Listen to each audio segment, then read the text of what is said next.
हिंदू धर्म के पवित्रतम ग्रंथों में से एक श्रीमद् भगवद गीता है। श्रीमद् भगवद गीता का उपदेश महाभारत का युद्ध आरंभ होने से पहले भगवान श्री कृष्ण ने अर्जुन को दिया था। श्रीमद् भगवद गीता महाभारत के भीष्म पर्व के सम्मिलित उपनिषद के रूप में दिया गया है। इसमें 18 अध्याय और 700 श्लोक हैं। भगवद गीता का ज्ञान तकरीबन 5560 वर्ष पहले दिया गया था। भगवद गीता की गणना उपनिषद और ब्रह्मसूत्र में शामिल है। जो हिंदू धर्म की परंपरा में गीता का स्थान वही है जो उपनिषद और धर्मसूत्रों का है। उपनिषद को गाय और गीता को गाय दूध कहा गया है। उपनिषदों की अध्यात्म विद्या को भगवद गीता सर्वांश में स्वीकार करती है और उपनिषदों की विद्याएं गीता में भी हैं। अश्वत्थ विद्या, अव्यय पुरुष विद्या, अक्षर पुरुष विद्या और क्षर पुरुष विद्या भगवद गीता में है, जो उपनिषद की विद्या है। वास्तव में श्रीमद् भगवद गीता का महात्म्य वाणी द्वारा वर्णन करने के लिए किसी की भी योग्यता नहीं है, क्योंकि यह एक परम रहस्यमय ग्रंथ है। इसमें संपूर्ण वेदों का सार संग्रह किया गया है। इसकी संस्कृत इतनी सुंदर और सरल है कि थोड़ा अभ्यास करने से मनुष्य उसको सहज ही समझ सकता है, परंतु इसका उद्देश्य इतना गंभीर है कि आजीवन नित्य अभ्यास करते रहने पर भी उसका अंत नहीं आता।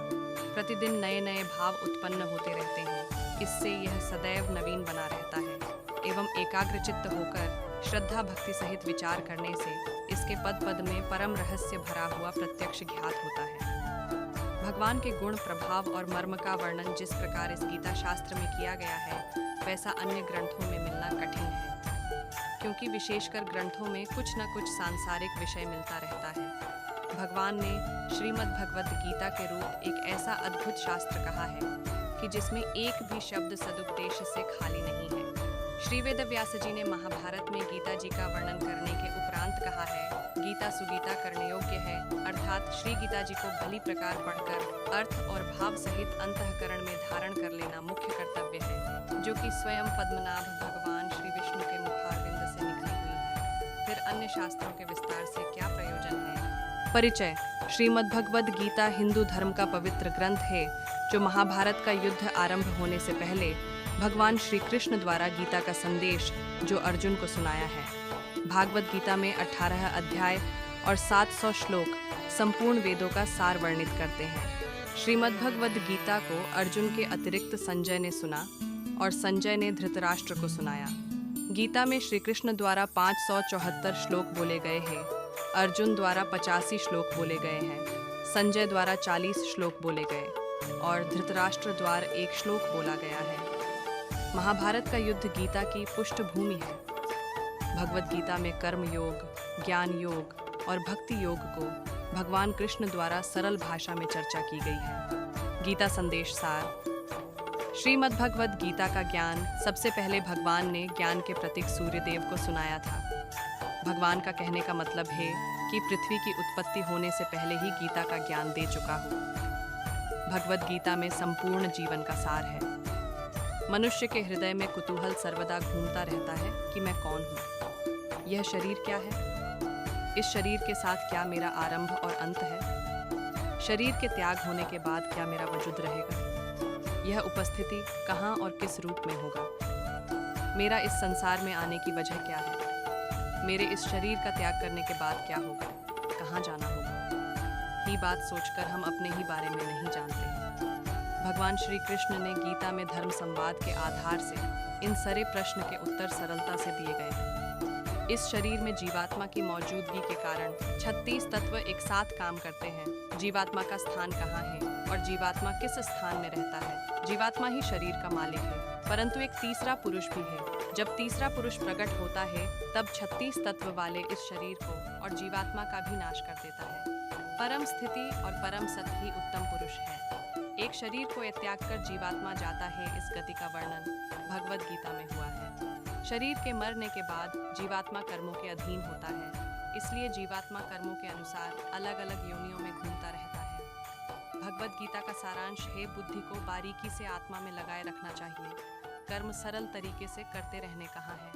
भगवान श्री कृष्ण ने गीता में बार बार यही कहा है कि आत्मा को स्थिर रखे। स्वाभाविक कर्म करते हुए बुद्धि का निरपेक्ष होना सरल है, अतः इसे ही निश्चयात्मक मार्ग माना है।